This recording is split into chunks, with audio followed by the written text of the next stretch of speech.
Hello and welcome. This is Ayana Lahi, and I'm very, very happy that you are here with all of us this week. In this episode of Be One, Be You, we are diving into the theme ending self-abuse.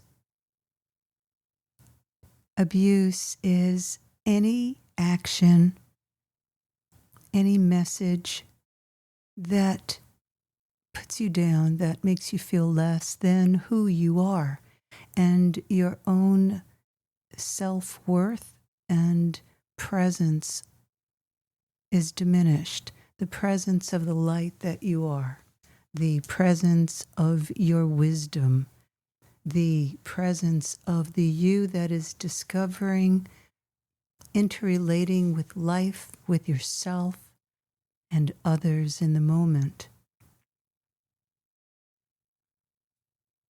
The theme that has come circling back around in my life, working with extraordinary people like yourself, is the theme of turning against oneself.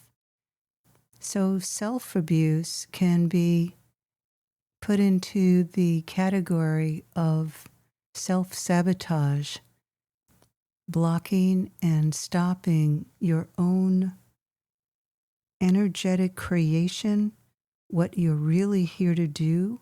And then even when you realize and find what it is that you are meant to do, what you're drawn to be doing, there are ways that we block the life force energies, the light that we are, and living on this planet where there are at this point, such obvious forces of dark and light. The dark being repressive, controlling, and absolutely distinctively separate from the consciousness of light.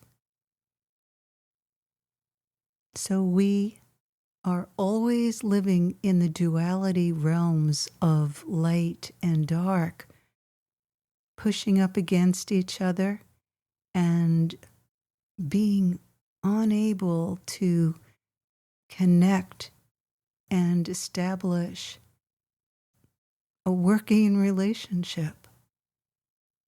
The parts of your power that are in the dark inside of you are the parts of yourself that you will shift how you think and what you do to keep those aspects, those parts of you down in the dark. The dark is a realm of fear and safety at the same time. And moving through fear is part of our evolutionary development at this time on planet Earth.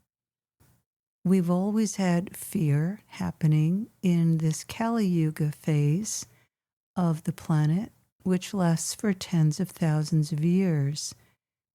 The fear that we cannot be one with the light of God, because to get there, we have to let go and surrender into the light consciousness that is within us. So as you are walking your life path in this time period, it's important to know what your goal is, whether you are here to serve the separation consciousness of dark, the consciousness that is already an expression of separation from the light, where you have to dim yourself. So if what you want is, for instance, to have a really loving relationship with a partner, you want to establish your career, you would like to be making a lot more money, to have the money in your life representing your union with your own soul. and to diminish the separation between who you are, the soul that you are, the money that's in your life, the money that you're creating and building, and love. What brings you closer to being connected into you? The light will always bring you closer. The dark within you is the area, the zone where you haven't poured light into. It's a space that's created through fear. And when you choose to feed that fear, you usually abuse yourself. Psychologically, how you're thinking, how you relate to your emotions, without getting to know them, without experiencing the source of life that's through every emotion. Your emotions are a gateway. When we think of self-abuse, we think of self-mutilation, hurting ourselves. I have seen and experienced so many people healing because they realized throughout the work we were doing together how they were abusing themselves. The way that we can abuse ourselves is becoming aware of how we judged ourselves in just one instant in this life. And for many of us, it's judgment from past life or past lifetimes. That judgment creates the ego to step in and create a relationship with you based on fear, to keep you submerged, to keep you down. So to keep yourself down, well, you might decide unconsciously that when you drink alcohol, it keeps you down. It's very subtle. How you think about yourself, how you choose to disconnect from reality, from everyday possible confrontation, disconnect from surrendering into learning, into growing, into being curious about what you don't know, instead of making a snap decision and creating a judgment. So as we are all evolving into compassion, greater love, acknowledging the worth of every individual, we are cutting the cords to abuse. And that is quite the evolutionary challenge, isn't it? So the purpose of our sharing and coming together in this episode of Be One, Be You is to support you to recognize any way that you might be turning against the very essence of who you are, and perhaps have that momentary aha of realizing that the way that you were raised, there were behaviors and the ways that you were responded to that were abusive.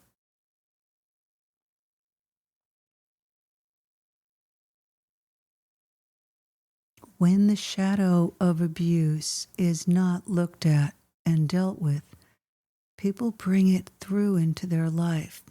I have seen people become obsessed with their own self-worth, doubting their self-worth, And when this happens, by tracking through yourself and through your lineage, any past abuse that had happened through the family lineage or in present time, meaning in your lifetime now, when you begin to do that, there's a lot to learn.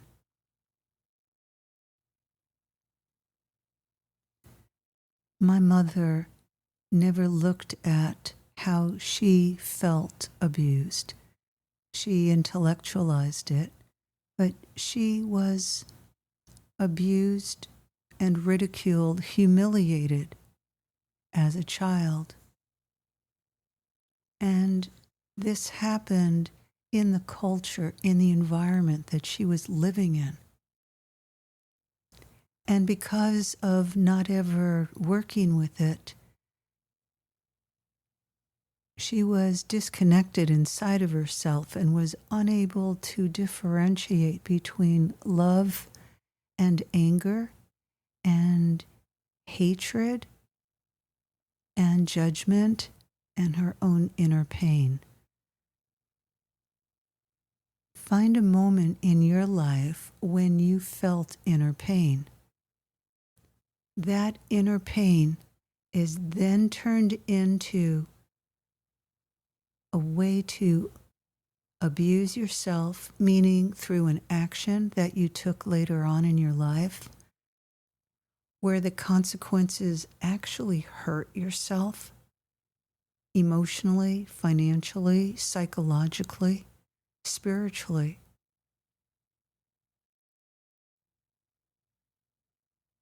Many of us experience feeling unworthy to be loved because we weren't given the experience in our body of what love is. We were given the experience of love being conditional, where you had to be a certain way to get crumbs, or perhaps overloved because of what you were needed to provide to a broken parent, a broken heart in one or both of your parents. So when we are hurt, judged, humiliated, physically, emotionally, psychologically, spiritually, what do we do with the humiliation and the shame? Not knowing what to do with that is what creates this self-abuse. So when you acknowledge the humiliation that you have been through and come out of the dream, the illusion, the bubble, the false perception that you've been carrying, you can create a new life.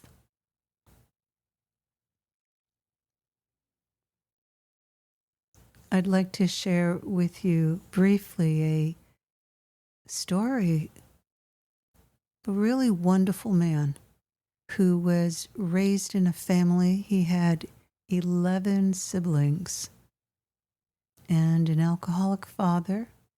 This man is a multimillionaire, and his goal was to financially succeed, and he did.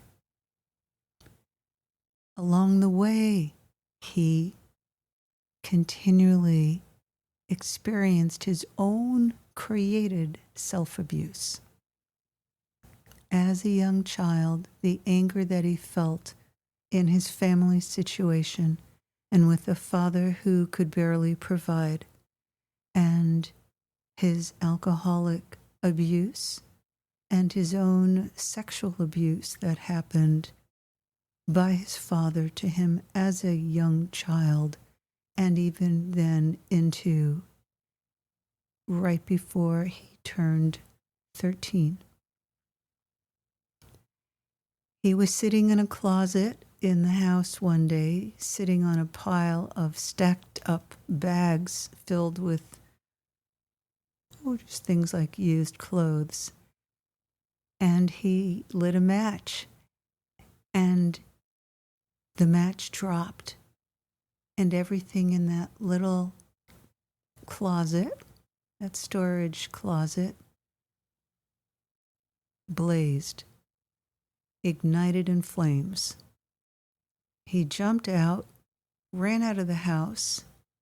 There was smoke coming out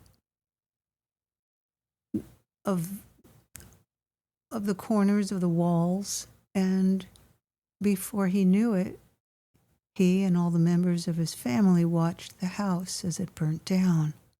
Well, he never told anybody. He told me, and you might be thinking, well, how did he abuse himself?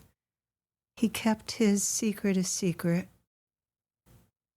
His rage about being sexually abused created a lot of rage in his root center, his first PowerPoint center, his first chakra center, and then his second chakra center, the second PowerPoint center, his power point center,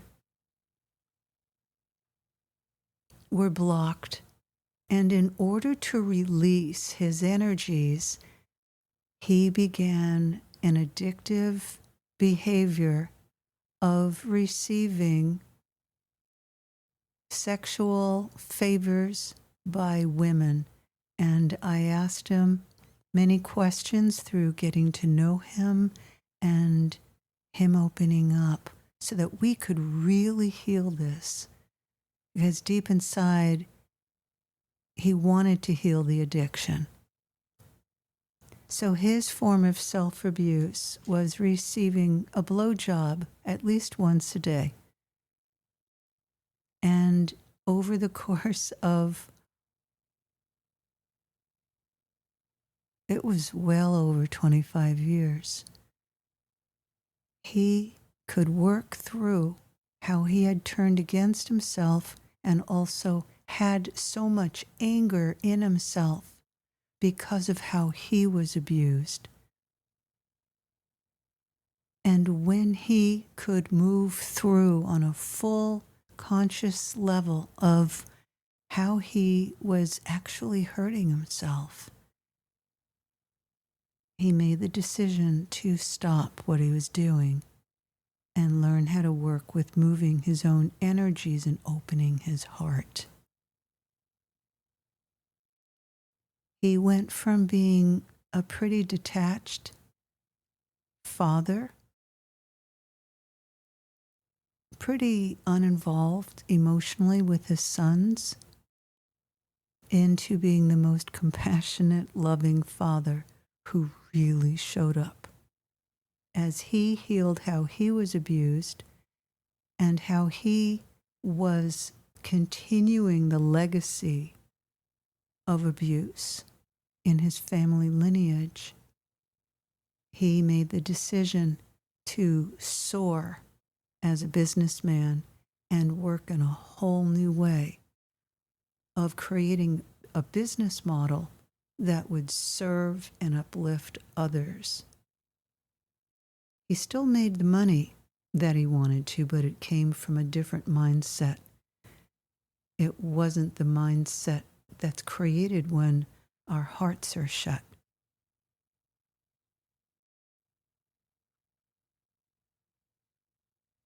When you look at your own sexual energies, you can track your own story about how you have been in relationship to your sexual energies. Your sexual energies are your life force energies. And when those energies are connected to anger, anger itself creates a self-abusive cycle. Undealt with anger creates long-term abuse cycles, whether you are turning against yourself, staying in a relationship that doesn't work, raging at your partner, So abuse is a major theme in this time period, and to come through blocking your own life force energies and accepting the love, the power that you really are, that is underneath the anger, that happens through clearing your root center, your lower belly center. And this is some of the work of the Spirit Gateways Institute. So I'd love to invite you to subscribe, if you haven't yet, on my website, ayanalehi.com, and sign up for Living from Your Wild Heart so that you can step into alignment and oneness with the source of who you are at a whole new level, to break the familial, the ancestral patterns of abuse in your life.